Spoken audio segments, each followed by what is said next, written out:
Let's see if we can make some speckled slip to make some speckled pots.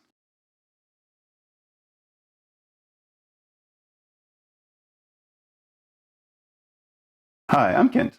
Not too long ago, I made a speckled glaze. In particular, I made this glaze here.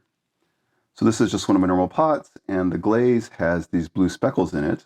Those blue speckles come from a sintered glaze that I made up with cobalt in it. If you haven't seen that video, go check it out. The idea is to mix up a glaze that has a higher firing temperature than what I glaze my pots at. So you mix up the glaze, let it dry out, and then break it up into little chunks. Those chunks then go into a bisque fire. The bisque fire sinters them together so they fuse so they won't become soluble anymore. Those then get mixed into a base glaze that's applied to the pot. Those little chunks become the speckles. They melt a little bit, but mostly stay intact. So in this video, I want to try using those same speckles, but putting them into my slip instead. So here are the cobalt speckles. It's this fine powder. There's some larger chunks and there's smaller chunks. I haven't run this through a sieve yet. That's on my to-do list. Right now we're going to use it as is. So the idea is going to be to take some of this and then put it into my slip. I'll then cast some pots. I really don't know how much to put in. I think the right thing to do would be to test different percentages. I'm just going to pick a number and go with it for this test. So as I was thinking about this, I was also thinking about how can it go wrong? Obviously, putting glaze in your clay is a little bit weird. They will melt differently. The glaze is a glass former, and therefore the speckles are a glass former. There's a little bit of that in the clay, but not as much. It'll all center together. So I suspect I'll wind up with blue spots, but I don't know what will happen to the integrity of the pot. The other thing I'm worried about is the speckles to be seen will need to be on the outside of the pot. And the way I slip cast my pots, that also means there will be speckles potentially on the bottom of the pot. And what happens when glaze melts in a kiln and it's in contact with a kiln shelf? Well, bad things. The glaze will stick to the kiln shelf.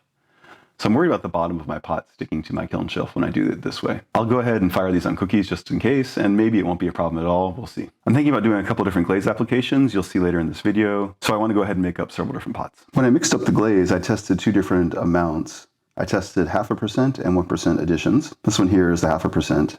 I really don't know what's going to happen in the slip. Again, I'm just trying this out. I think I can go ahead and shoot for 1%. This glaze is semi-translucent, and I think the clay will be much more opaque. So I think having more will be good, and 1% was the upper limit I tested before, so we'll test it again here. We have my sprinkles, we have my slip. I went ahead and measured out the slip. There's going to be about 500 grams of dry weight in here.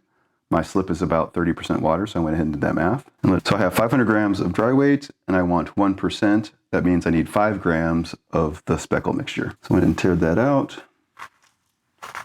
Just dump some in.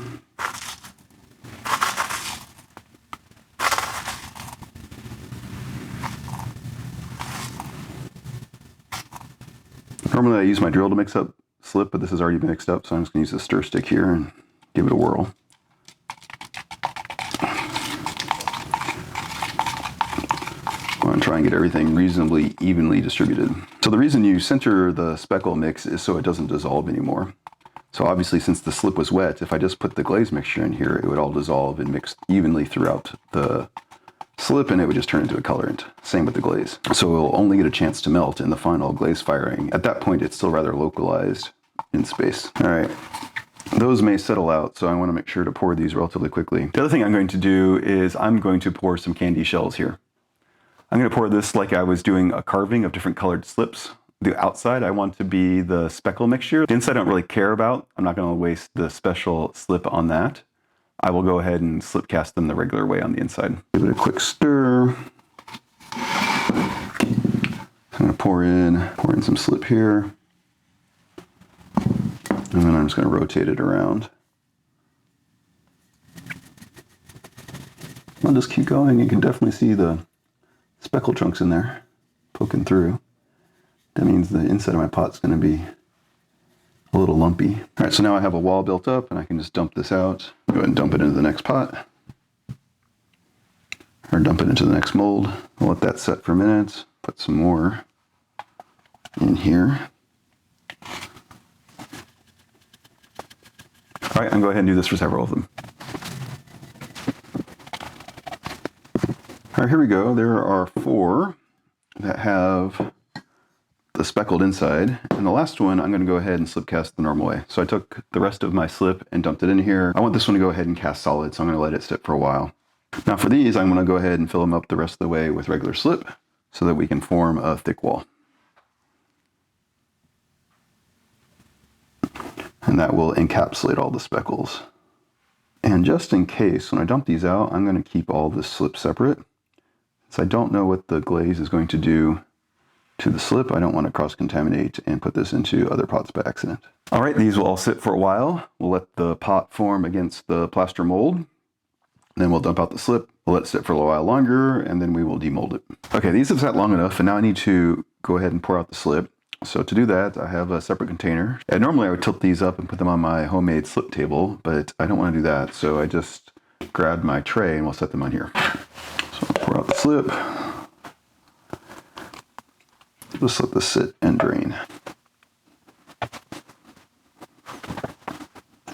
All right, those will sit and drain for maybe another half an hour, and then we will pop them out. All right, so these should all be drained now. Yeah, they're starting to separate.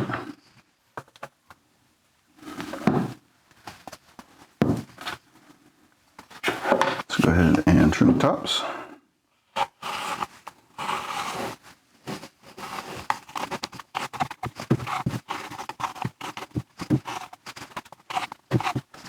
Just flip them over, they'll fall right out. And I don't see anything. That's interesting.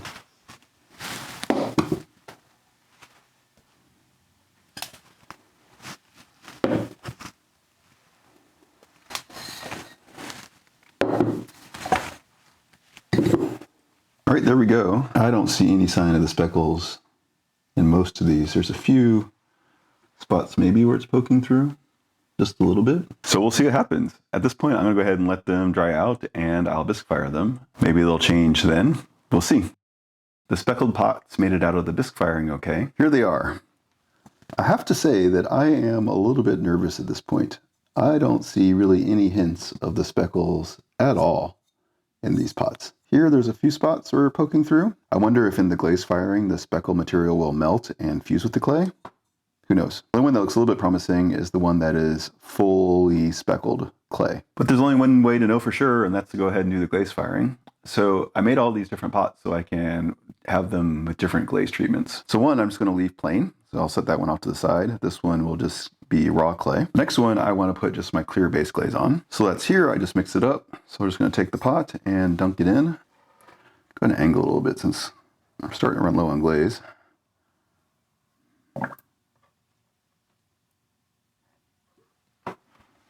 All right, so the top will be clear and the base will be raw. Since I'm running low, I'm gonna go ahead and transfer this so I can dip the next pot. So the other one I wanna do in the clear is the one that speckles all the way through.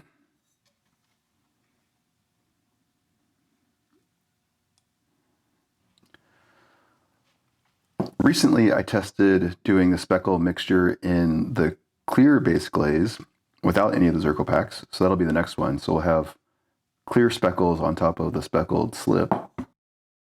Dunk it in as well. Seeing the speckles in the wet clay is really cool. This one will definitely be speckled. We'll see how deep the speckles go. And finally, this is the regular speckled glaze. So this one has some Zirco packs in it.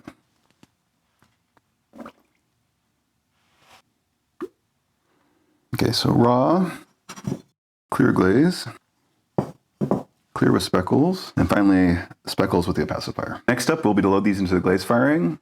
However, since there's the glaze inside of the clay body itself, I don't trust these, and so I'm gonna fire them on a bunch of cookies or coasters here. Just in case they decide to fuse to something, I don't want that something to be my kiln shelf. I'd rather them fuse to a coaster here. Let's see how they turn out. Here are the results from the glaze firing. I went ahead and put the little pieces of paper back in so I can remember which one was which. And you'll notice that they all have coasters under them. So it was a good thing I used these because otherwise they would have been adhered to my kiln shelf. So we'll go ahead and go through these. So this one here is the raw clay. Let's see if I can pop them off. I haven't tried to remove any of them. Somewhat stuck. There's a little bit of a speckled effect here. Yeah, there it is. It's pretty faint. I suspect I could increase the quantity and it would be a little bit stronger, but it's very light right now. So this one here, I went ahead and put the clear glaze on. Again, there's a very faint speckling. And this one here is the one I went ahead and cast solid all the way through, and I don't know there's a huge difference in the outsides. The insides, I definitely have a preference. This one still has all the lumps from the glaze that I included. I guess here there's an interesting spot where it melted and showed through. So I guess maybe if you mechanically remove some of the slip or the dry clay from the outside, it might be more interesting. I'm not sure. So this is the first one I glazed with the speckled slip. And it is indeed nice and speckled.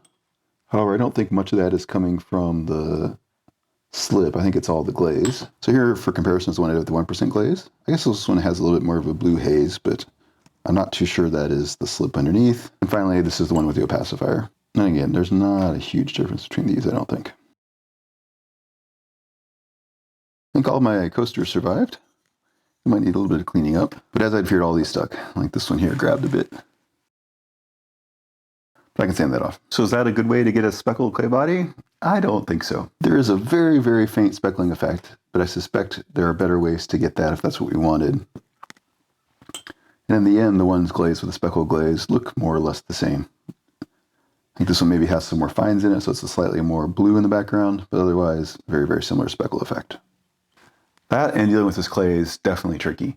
Because there is the glaze that melts inside the clay itself, it's stuck, and I don't think I want to deal with that in general. I do have a few other things to try with getting speckled clay bodies, so I'm going to try those in the future. Either way, this is a fun experiment. A lot of what I like to do is just try and see what happens. If you have any questions or comments, let me know. Thanks.